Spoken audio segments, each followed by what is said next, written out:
Well, we're just going to come down and have a little bit of a recce of a potential place for us to fish tomorrow. So the wind direction is similar. It's actually, the wind is stronger now than it will be tomorrow according to the forecast. But we'll have a look at the beach, see how big the waves are, and if it looks fishable, we'll come here tomorrow. If not, then we'll go to Eastbourne, because the other side of Beachy Head won't be so rough.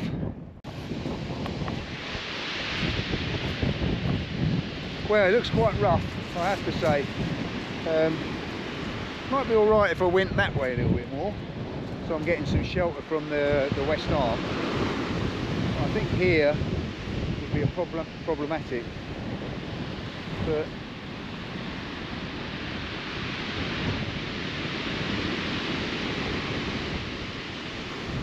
yeah, I think that kind of decides me. I think I am going to go to Eastbourne tomorrow.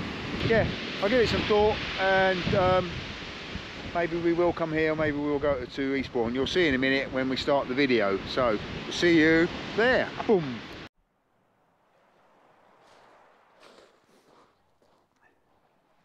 Well, good afternoon and welcome to Sea Fishing with CJ on the beach. We've come to a slightly different location for me. I've never fished here before, but we're at the back of the Redoubt at the Eastbourne Splash Point, not to be confused with the Seaford Splash Point. I decided to come here because I went and had a look at it down Seaford, and the water was very, very, very, very coloured. So I thought, well, we've had westerly winds for a few days now. Possibly the Eastbourne side of Beachy Head, the water clarity would be better because it's not been rough here. But to be honest, it's pretty milky here as well. The target species today, and I'm going to declare my target species, ordinarily I don't, but today what we're hoping for is a place, all right? So that's what we're fishing for.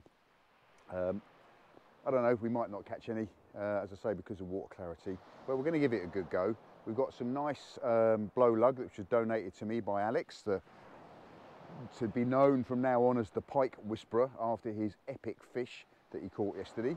The video for that is out by the time I put this video out, so check that out. Yeah, mega fish, 24 pound on a lure, you know, special fish of a lifetime. So that's on the video that is out. It's not out yet. I'll be putting it out probably tonight.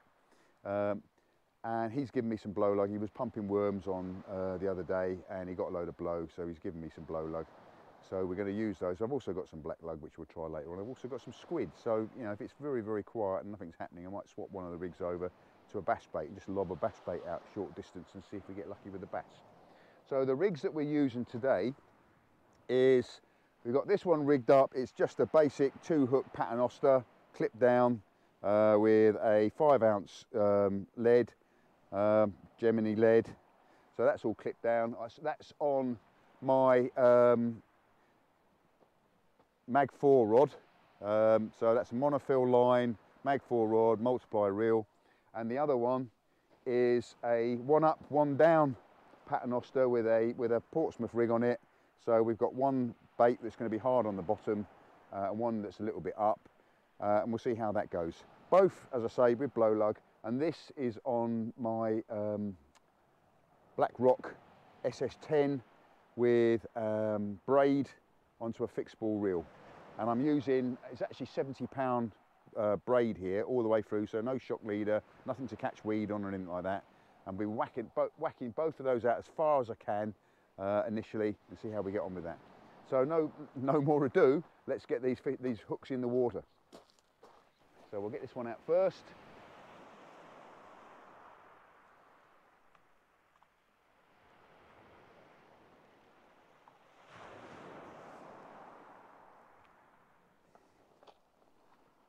So the traps are in the water.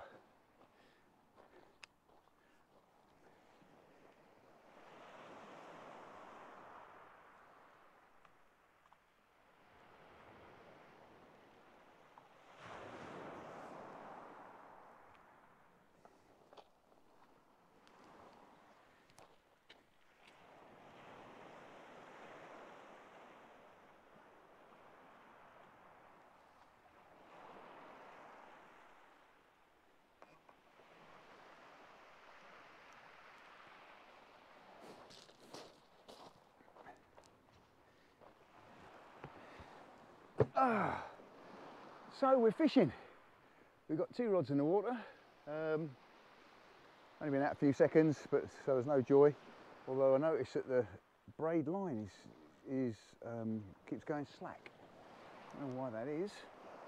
Maybe the breakaway wire I've come unclipped. Might have to reposition this again if it doesn't lock in.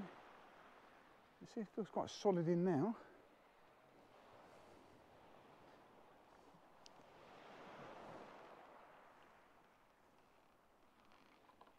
Slack line by Monster Place.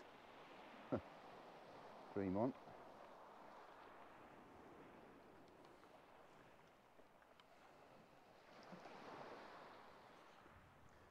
Right, we're going to take this moment to sit down. Take this moment to sit down and have a cup of tea in my new flask, courtesy of Nathan Slippy Limpets. It's excellent, excellent flask. I did a temperature test on it the other day. I put some hot water in it, and 11 hours later it was still hot enough for a hot cup of tea. I mean, admittedly, it was in the warm of the kitchen. It's made by 360 degrees. Yeah, great bit of kit. Any criticism, if there was one, is the cup isn't held on with a screw thread. It's held on with one of these sort of rubber seals, and that's not strong enough. And I have dropped it a couple of times when I picked it up by the cup, and the thing's parted company. Well, maybe it's wishful thinking, but I do think I've got a bit of activity on the right hand rod. Might be the wind. I mean, I'm down here tucked in behind this groin, and it's kind of deceptive because you think there's no wind, but there must be wind because it's forecast to be quite breezy today. Admittedly, with the right side of Beachy Head, so we will get a certain amount of shelter from that. As you can see, the sun is shining. It is brilliant.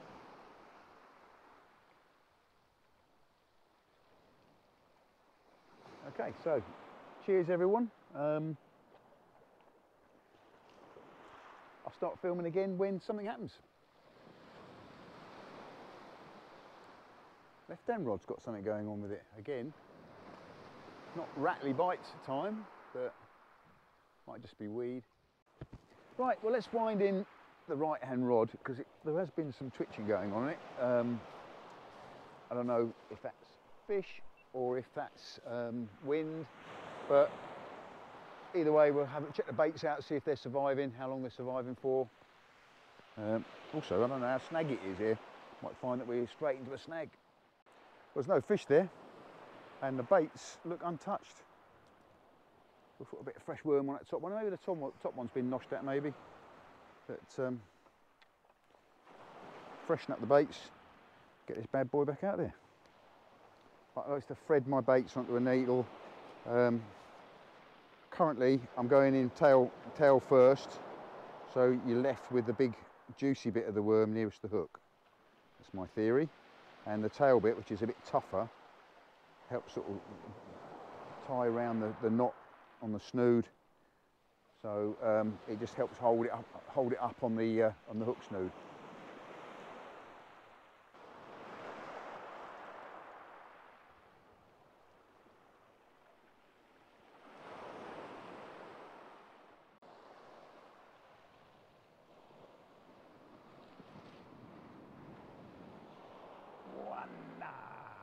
Two. Oh yeah, baby. That went out. I will leave the other rod out because obviously the baits aren't getting robbed.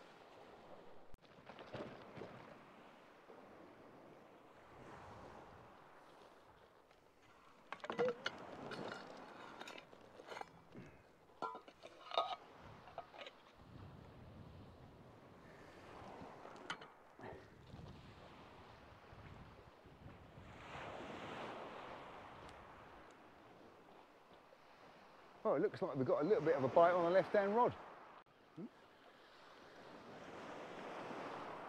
Oh, it feels like there might be something on there.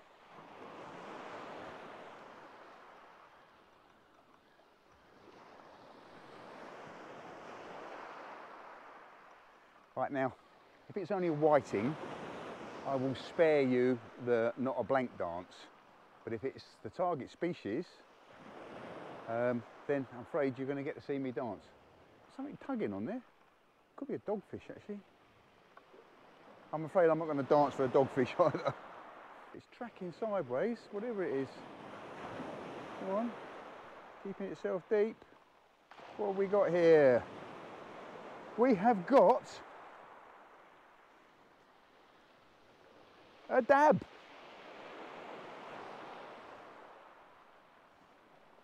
Yeah, definitely a dab. So we'll get that bad boy off the hook, and then I'm afraid it's time to cue the music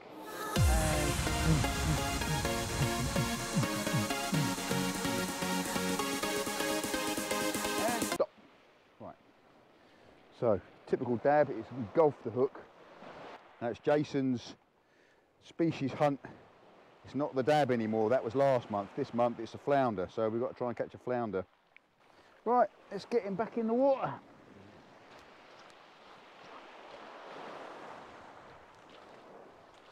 And away, little dab.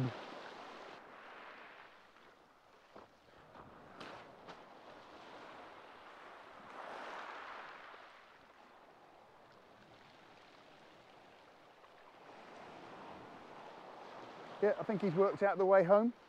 Actually, the water clarity isn't that bad. Not that bad. Get this baited up. Oh, pardon me. Get this baited up, and we'll get it back in the water. Whoa. Right, got a bite on the left hand or the right hand rod. Left hand is the way you're looking at it, and I think I had a little knock on the other rod as well. Let's get this one. This one's been out for a while anyway, so let's just see if we've got anything on there, and refresh the baits if not. Now I think the tide has taken me around that groin, so I'm going to have to think about how I'm going to wind this in and get it up in the water. It'll come over the top of that groin. Definitely fish on there. Got to wind it in quick.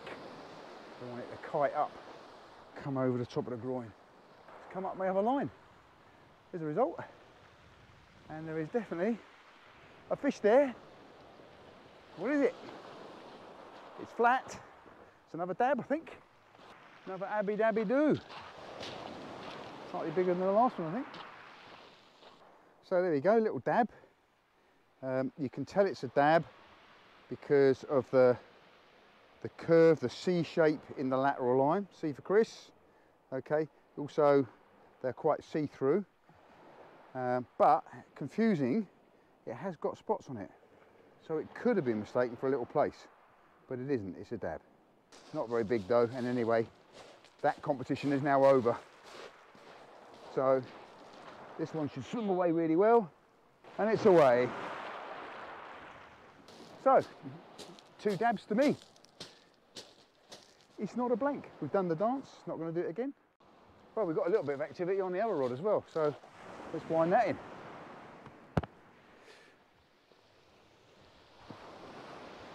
Interesting to see if I've managed to keep clear of the other line. That's because I'm bringing something in, or I've got a fish on. Oh, what have we got here? Oh, something tugging, something fighting. It's pouting. It's a reasonable sized pouting for off the beach. But there we go. Second species of the day, poxy pouting. But not a small one by any means. Certainly seen them smaller. So let's get him back. Look at the size of the eyes on him. And they actually got a mouthful of teeth as well. And it's away. Off like a rocket. I think that's an indication of how coloured the water is, to be honest, because I would have said pouting more of a nighttime fish than a daytime fish. So probably out where the baits are, it is dark. But the old just about still usable blow lug are doing the business. So well made up. I have got some black lug that I can try a bit later on. I want to use this blow lug up first though, because at least with a black lug it will keep. This is on a one up, one down, and interestingly enough, that was on the up hook. So in the competition, fixed ball with braid versus multiplier with monofill, the braid is winning 2-1 at the moment. That's 2 fish and 2 species to 1. But I don't know what that means. I don't think that means a great deal. I wouldn't be surprised there's not a fish on this rod as well.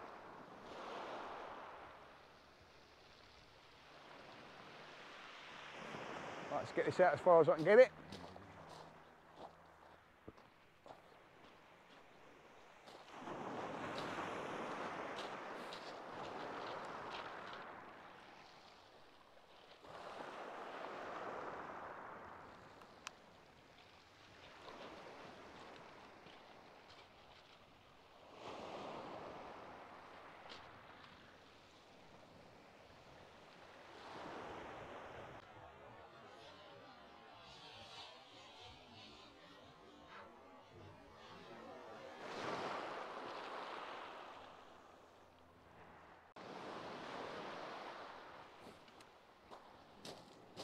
Hey!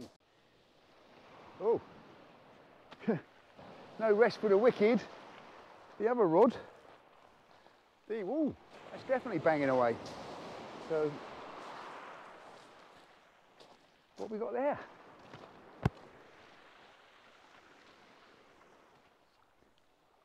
So could this be the evening up of the scores on the monofill multiplier setup? Can't feel anything tugging, but there was definitely a rattling bite. If this is a place, guess what? You're going to get another dance. It's not a blank dance and the target species achieved dance. But it's you ain't getting a dance for this one. Whoa! But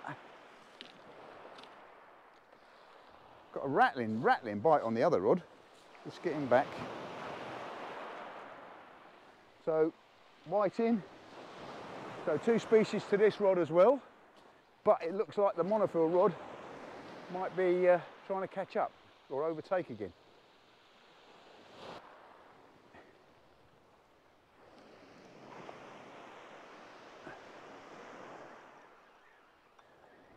Oh, something kiting sideways. Could it be a little bass? Maybe. Could it be a little schoolie? It's, oh, like I say, it's not fighting like a schoolie, but it is giving little tugs. So it could be a little schoolie. Oh, first worm's on the surface. Oh, is there a fish on the surface? But there's definitely a fish there because I can see it. I'm suspecting it might be the curse of the whiting. Yeah. Looks like the whiting have found me. I was hoping they wouldn't. But 3 species, 3 fish on that rod. Yeah, managed to get the hook out. And Mr. Whiting number 2. So we've had 2 dabs, 2 whiting and a pouting.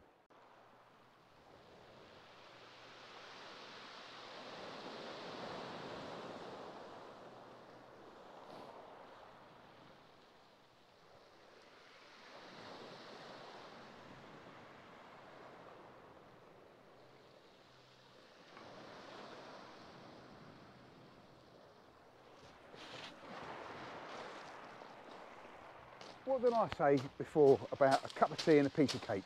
Every time I sit down and get my hand on the kettle, on the pot, on the flask, I get a bite. Look, still going. Well, I bet if I wind it in, there's nothing there.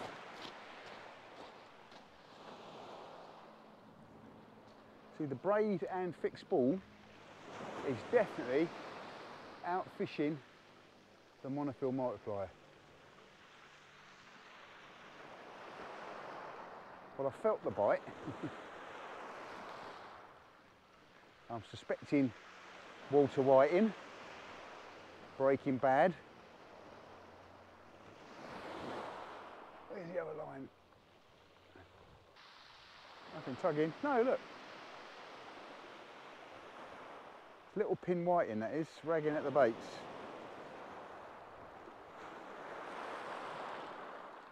I'm going to freshen that bait up completely.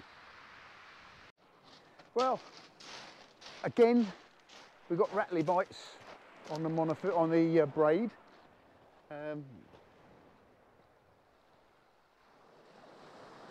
Just little tiny rattly bites. I'm hoping they're not whiting. Something else, but we'll see. I need to wind the monofill rod in because I've not seen any activity on it for a while, and to me that means the baits have been robbed or I've got a fish sitting on a hook. Oh, well, I think I've got something on here now. This time, let's hope it's not the breaking bads. Not bringing the other rod in, am I? No. Ooh, give it a little tug. Place, would it be a place? Wouldn't it be nice? Ooh. You're going to get a dance from me if it's a place, but I think, no, it's definitely a dab. Oh, oh, oh, oh, and a place. Woohoo! Well happy with that. Well happy with that. Look at that. Nice little place. And a nice little dab. Turn around for the camera. That's it. Show off your spots. Get up in the sunlight. And a little dab. So, target species achieved. You know what that means? Right.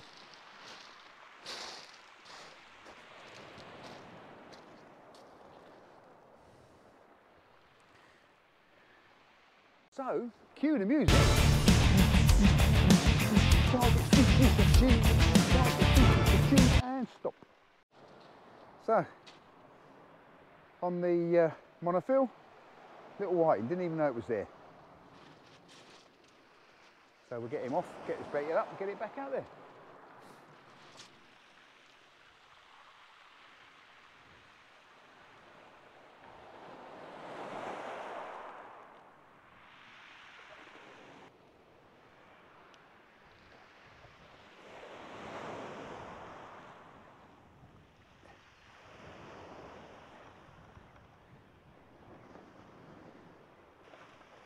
Woo.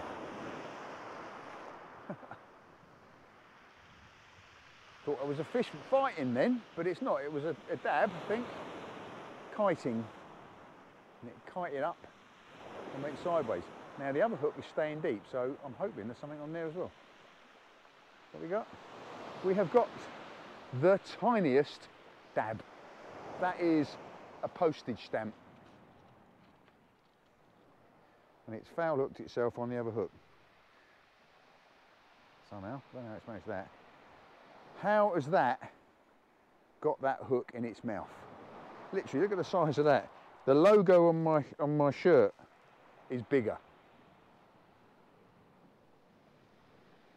But luckily, it hasn't been able to gorge the hook, so we'll be able to get it off.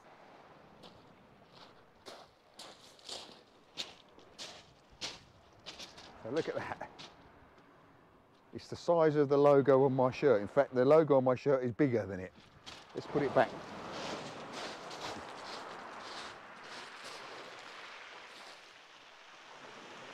And it's swimming, and it's away.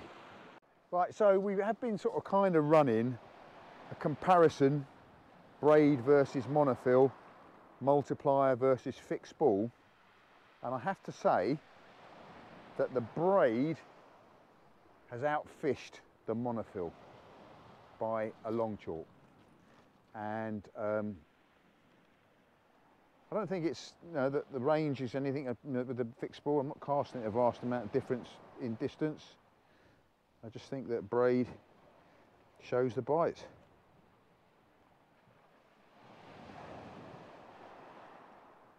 I mean, admittedly, the rigs on the ends have been very slightly different. One was a 2-hook paternoster, one's been an up and over rig, or whatever it's called, with a Portsmouth boom on it, Portsmouth snood, but yeah, it has just outfished it.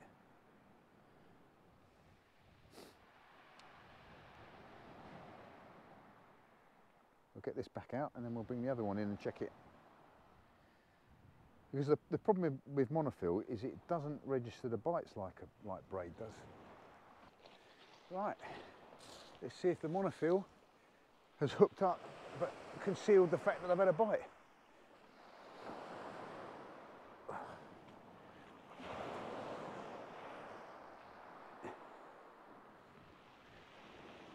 Could be fish on there. Which is a pity because I love multiply reels. I love this rod. I don't know if I've got the courage to fish multiply with braid. Maybe if I used a heavier braid, like 50-pound braid on it. I'll spool one of my reels up with 50-pound braid. Bring it down here. If I get a big birdie, swap the reel out. Might do that. Might be something coming in on here. Come on, be a place. Be a nice big fat place. One that I can take home for my tea. Quite like a place for my tea. I think it is dings. Yeah. I think that answers the question of what's been giving me rattling bites and shredding the bait is tiny little whiting. So we'll get them off, get this rebaited, get it back out there. Now they've probably been on there for ages, to be truthful. So we'll get them off and get them back. Baiting up the first rod, and the other rod is going rattling like a good one. You seeing these on the film or not? So wind that in, and then I'm not quite sure what I'm going to do about bait for this rod, because I might put a whole squid on and just plop it out off the end of the groin there.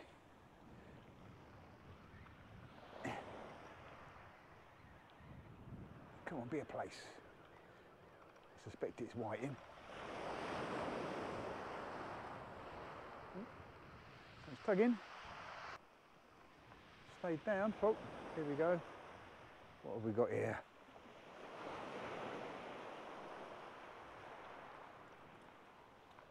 We have a brace of winter mackerel. Bottom one's quite long, top one's tiny.